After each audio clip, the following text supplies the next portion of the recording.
اکیگائی، اچھا، اور ایک بات جو مجھے بہت دلچسپ لگی وہ یہ کہ اوکیناوا وہی جگہ ہے جہاں دوسری جنگ عظیم کے بالکل آخر میں بہت تباہی ہوئی تھی، تقریباً 2 لاکھ بے گناہ لوگ مارے گئے تھے۔ جی ہاں، یہ ایک بہت بڑا سانحہ تھا۔ اتنے بڑے سانے کے بعد تو لوگ عموماً تلخ ہو جاتے ہیں، باہر والوں سے نفرت کرنے لگتے ہیں۔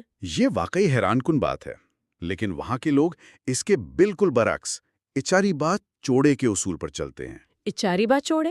جی، اس کا مطلب ہے کہ ہر ایک سے بھائی جیسا سلوک کرو، چاہے تم ان سے پہلے کبھی نہ ملے ہو۔ سبحان اللہ!